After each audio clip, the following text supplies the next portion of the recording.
Alam niyo ba pinapakita kay Jacob ng Diyos? Kahit katawa-tawa, si Jacob, makuha niya lang ang birthright. Bakit? Sapagkat kung nasaan ang birthright, nandoon ang basbas ng Diyos. Nandoon ang pagkapala ng Diyos. Hallelujah. Ano ba ang birthright ng Kristiyano? Ang Holy Ghost. Sapagkat ang Holy Ghost, kung meron ang Holy Ghost, nandiyan ang blessing ng Diyos. Hallelujah. Amen. Hallelujah. Sabi ni Jacob, sabihin niyo na ang lahat ng gusto niyo sabihin. Pagtawanan niyo na ako kung gusto niyo pagtawanan. Ang mahalaga, makuha ko ang birthright. Makuha ko ang basbas. At yan din ang sabi ng Kristiyano. Ano man sabihin ng mundo, maging katawa-tawa naman ako sa paningin nila. Ang mahalaga, nasa akin ang birthright. Hallelujah. Nasa akin ang pagkapala ng Diyos. Amen. Hallelujah. Hallelujah. Si Esau, walang halaga sa kanya ang birthright. Mahalaga sa kanya material. At nawa, huwag tayo maging Esau ngayon, mga kapatid. Amen? Kumita lang kahit masama na ang ginagawa, basta kumita lang. Kung sa job din naman ang ginagawa mo, di ba? Di ba kayo mga may tindahan? Di ba dapat hindi kayo kita doon ng mga alak na? Sigarilyo. Di ba? Ano yan? Mga satanic. Pud yan.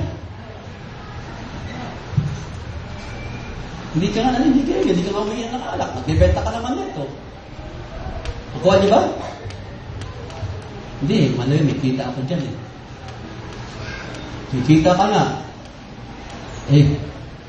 Nagkakasala ka naman sa Panginoon.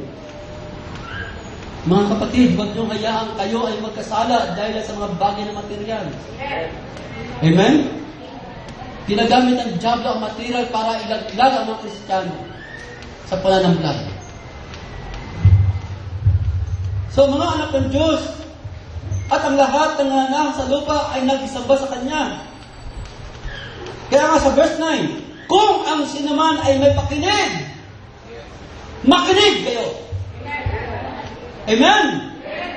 Saan? Sa sinasabi ng Espiritu ng Diyos sa Iglesia. Pakinggan nyo ang mensahe ng Diyos ngayon, mga kapatid. Isang araw, ang simbahan natin, ipapasara ito at hindi na ako makapangarap ng malaya. Hanggat ang Biblia ay hindi pa kinukumpis, mga kapatid. Samantalain ng panahon. Dahil lumalakas ka sa salita ng Diyos. Paano mong araw ay ikumpis na to? Kumpiskahin na itong Biblia. At sa araw na yun, bang-bang pa rin ang kaluluwa mo. Paano ka lalago? Paano ka titibay? Kaya dapat magpakapantas ka sa salita ng Diyos habang malaya pa tayo. Amen? Hallelujah. At ang sabi ng Biblia, at nakita ko ang isang hayop na umaahon sa lupa at may dalawang sungay na katulad ng isang kordero at siya'y nagsasalitang gaya ng dragon. Tingnan niyo mga anak ng Diyos. May sungay siya na kagaya ng kordero. Pero ngayon, anong sabi ng Biblia? Siya ay nagsasalita na kagaya ng dragon. Ang ikalawang hayop na ito, mga anak ng Diyos, chapter 13 ay tumutukoy sa Amerika.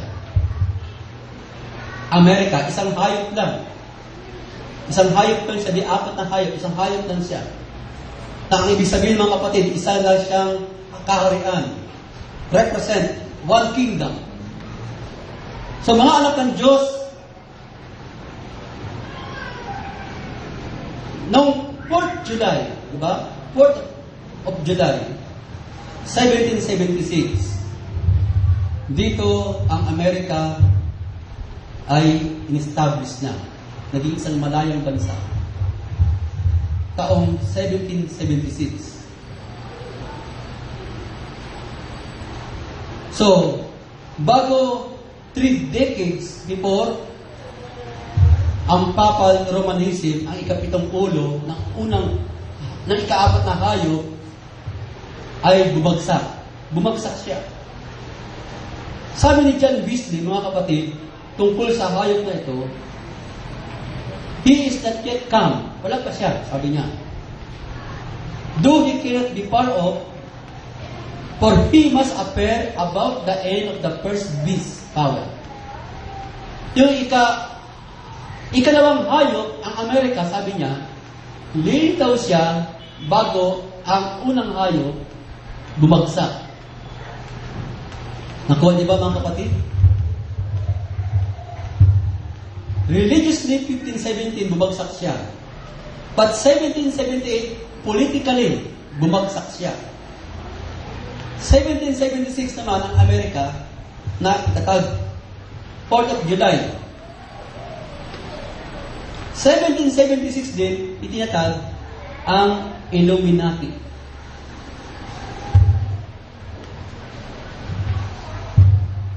So mga anak ng Diyos, ang makapangyarihang Amerika ay unti-unting nabulok politically and religiously sa bawat dekadang lumilipas. Nakontrol niya ang mga tao sa Amerika. Ang mga tao na sa matataas na posisyon sa gobyerno, sa legislative, sa judicial bodies. Di ba? Sino ba ang nagpasa ng ORPM? Yung batas na ang sino bang hindi miyembro ng one world church ay ipipersecute? Yung si Frank Wolf, congressman sa Amerika, kasama ang 27 congressman sa Amerika, nagpasa sila ng batas sa Amerika. So, ito yung batas mga kapatid. At ito ay napanood ko sa TV. Binanggit ito sa TV.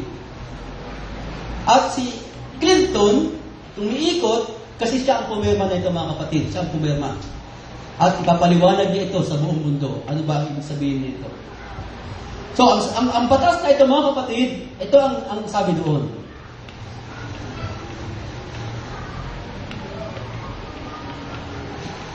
You may recall that the World Church is being established under the encouragement and oversight of the United Nations being called United Religion. United Religion siya.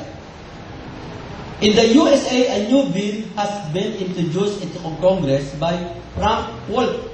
Apelido ko lang, Wolf, no? Wolf na eh. Alam niyo ba, ang Antikristo ay magiging Wolf sa middle of the week? Pag ang si Satanas ay manahan na sa kanya, siya ay magiging wolf. Ano ba ang wolf? Pumapatay, hindi dahil gutom siya.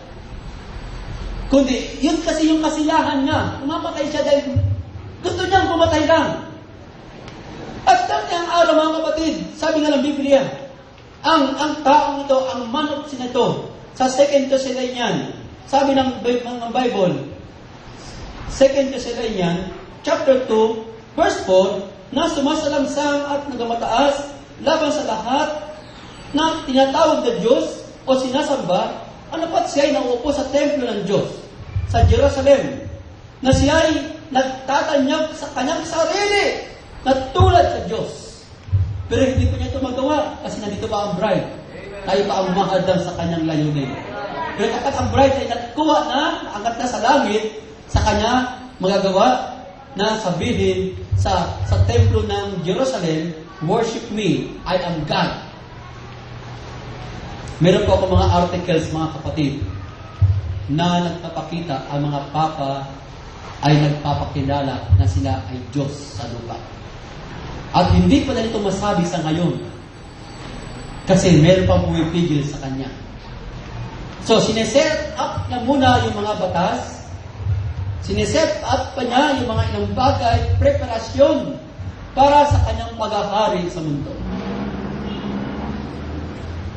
At ang sabi dito mga kapatid, ang batas na ito, approve or disapprove licenses and credential for pastor, priest, teacher, evangelist, and other church employee throughout the USA. Establish national standard of acceptable religious practice. Ito yung ORPM. Bawa, ang ating kapahayagan ay mas mataas sa kanila, hindi na pwede yan. Kaya pantay-pantay na lang. At ang basihan nila ay ang Trinity Doctrine. Trinity Doctrine, mga kapatid.